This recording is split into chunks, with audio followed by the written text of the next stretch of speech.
last week, Joe Biden visited IBM CEO Arvind Krishna, and we saw our friend Ross Maury as well, talking to him.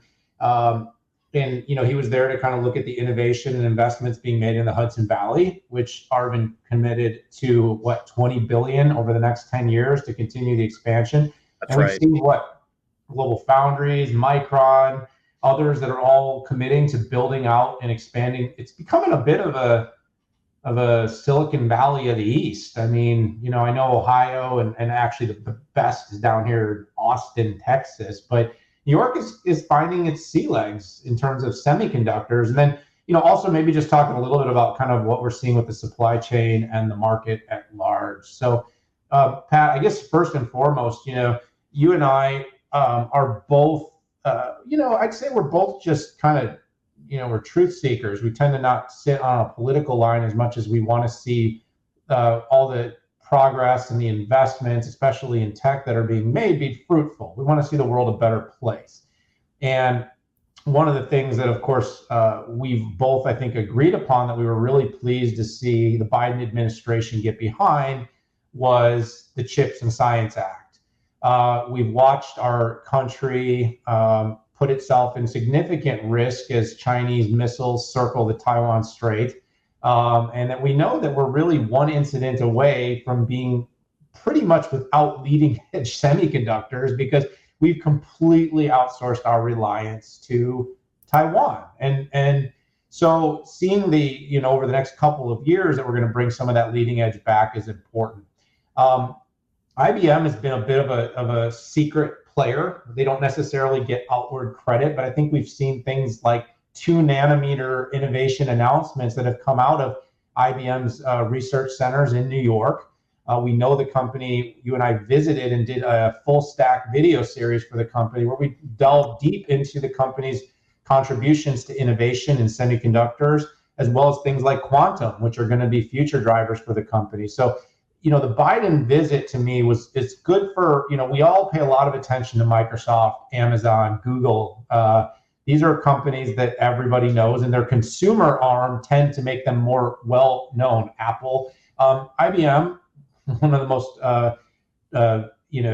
coveted and known brands in technology for the longest time, is really realigned itself to be focused on business to business. And when you're all B2B, you tend to not get the same amount of visibility at times. So I thought it was a great indicator of awareness that Joe Biden visited. And I also think it was good to hear that Arvind intends to continue investing. Now, Arvind, if you've got more dollars, may I recommend Austin, Texas? I'm just going to make a couple quick comments and pass it back to you on the overall state of the economy. With the supply chain still quite constrained, we are seeing significant fall off in the consumer business. Pat, you and I have said this for a period of time, that commercial business would likely remain robust longer than consumer, and that what we were going to see the first shoe to drop was going to be consumer demand. Intel last quarter, AMD, NVIDIA, early warning shots came out this quarter, 40% off by AMD. Now, Pat, you made some good comments, I believe, on the record about AMD not necessarily having as close of a handle on the channel, I think was what you said. And I'm not putting words in your mouth, so if I'm wrong, please correct me. But where the fact is that a lot of people thought AMD was just ripping and that Intel was uniquely having a problem. And now what I'm guessing, about to see is all the OEMs report. We're going to see the HPs, Dells, Lenovo's, and it's going to be really interesting to see what happens there. We saw market share reports come out, and I'll let you comment more on that. But almost all of the big compute OEMs lost significant revenue in the last quarter. I think Apple was on one of them, the only one that showed a gain, which again will be kind of interesting overall. And then on the overall macro environment, Pat, we're heading into a really tough moment. I can't split the data any other way. Our low unemployment rate is horse shit. I don't know what else to call it. You've got 2.5 million people that left the workforce. None of them have come back yet.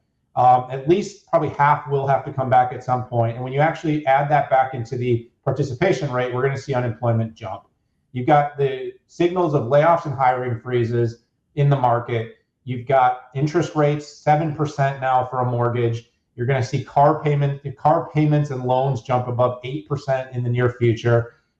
Credit markets are tightening. We don't have labor. Our immigration policy is a disaster. We need to bring in legal immigrants that can actually do service jobs, because our service market is what's driving inflation through the roof.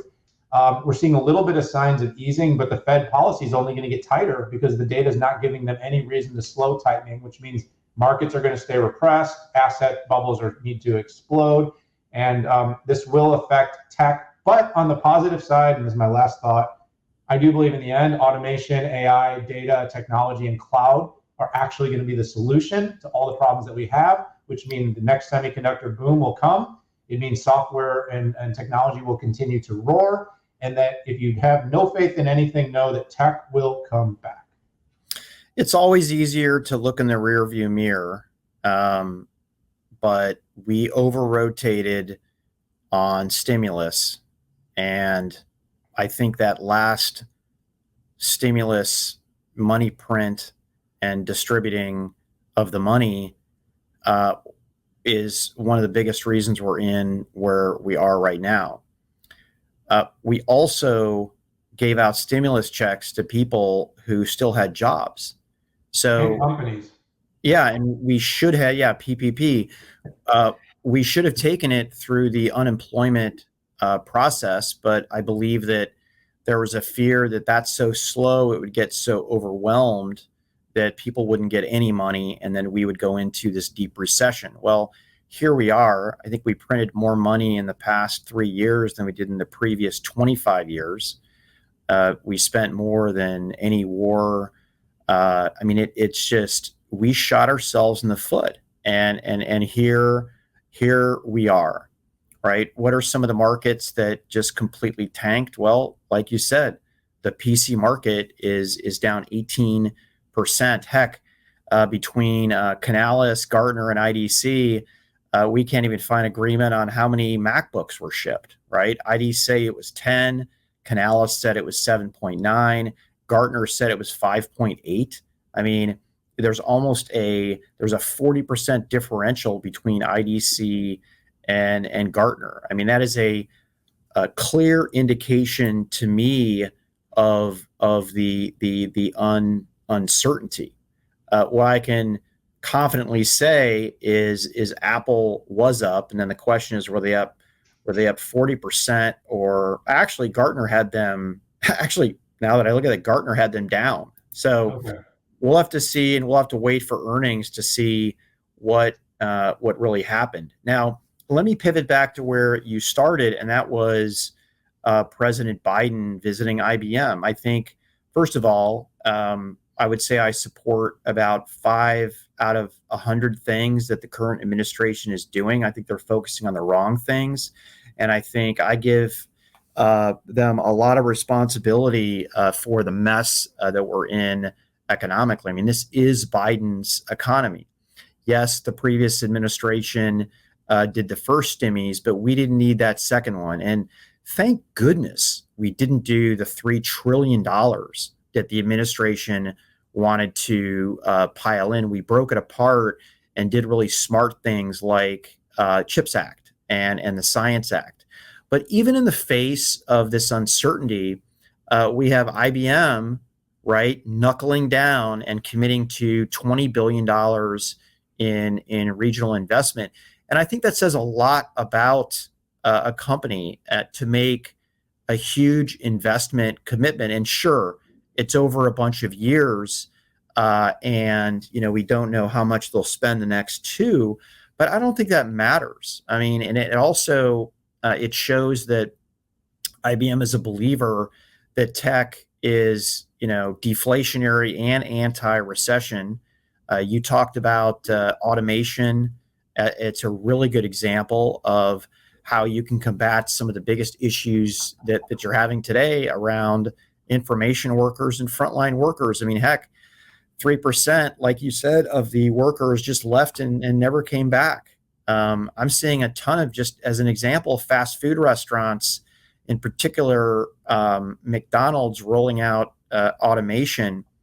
And, you and I both saw that through technology that IBM and Lenovo is providing with an AWS AI backend, that 50% of the orders at a drive-through will be taken by AI.